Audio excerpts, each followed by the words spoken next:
Nero,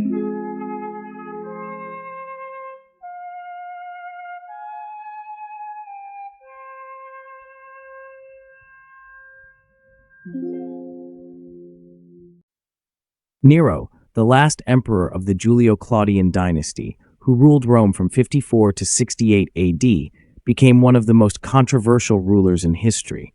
His life, filled with myths, rumors, and scandals, left an indelible mark on historical memory, and his reign still sparks intense interest among historians and enthusiasts of ancient culture.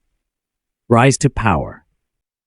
Nero was born in 37 AD to Gnaeus Domitius Ahenobarbus, a nephew of Emperor Claudius, and Agrippina the Younger, the daughter of Germanicus.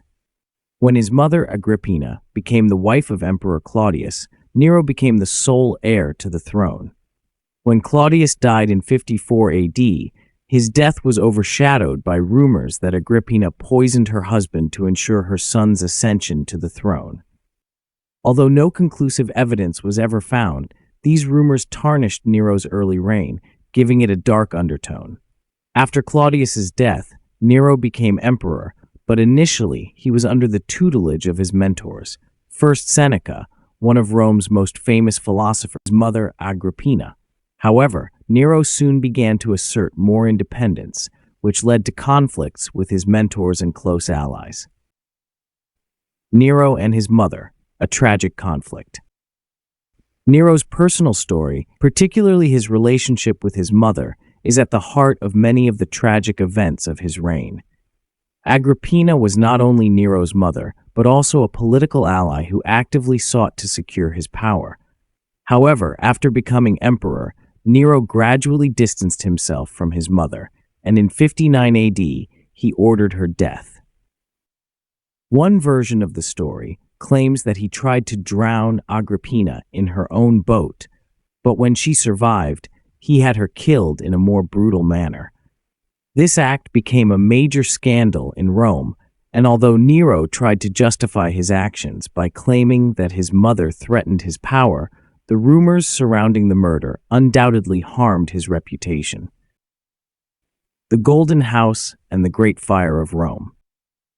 One of the most infamous events of Nero's reign was the Great Fire of Rome in 64 AD. The fire destroyed much of the city, and rumors spread that Nero watched the flames from the roof of his palace while playing the lyre.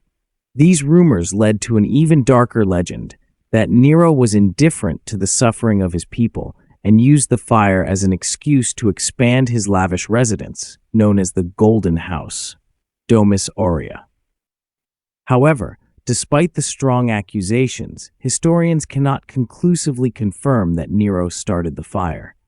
It is possible that these rumors were merely political propaganda spread by his enemies. After the fire, Nero did indeed begin to rebuild Rome, and his reforms were aimed at improving urban planning as well as creating new buildings and theaters. Nero and the Christian martyrs. One of the darkest aspects of Nero's reign was his brutal persecution of Christians. In 64 AD, after the fire in Rome was extinguished, Nero, possibly to deflect attention from the accusations against him, blamed the Christians for starting the fire.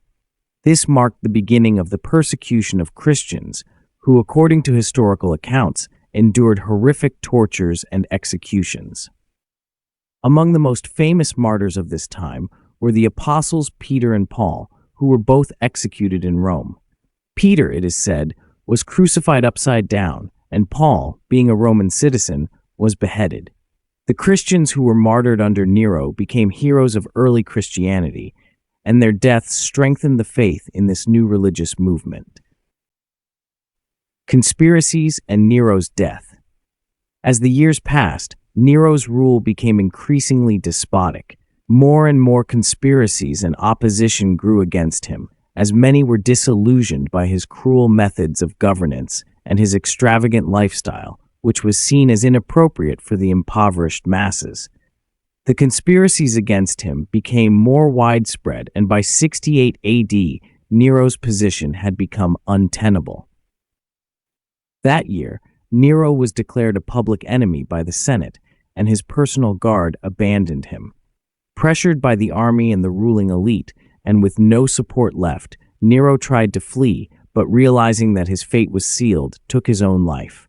According to reports, his last words were, "What an artist dies in me," a reflection of his theatrical and extravagant nature, contrasting with the traditional Stoic way of Roman rulers. Nero's legacy. Historians continue to debate the extent to which Nero's actions were justified. Some view him as a prime example of a tyrannical ruler who used his power for personal pleasure and cruel repression. Others argue that Nero was a victim of political intrigues and slander, and that his reforms in culture and the arts were progressive for their time. Regardless of the assessment of his reign, Nero remains one of the most controversial Roman emperors, whose life was filled with scandals, rumors, and tragedies. His name has become synonymous with ruthless tyranny and despotism, and his rule serves as a powerful reminder of the complex dynamics of power in ancient Rome.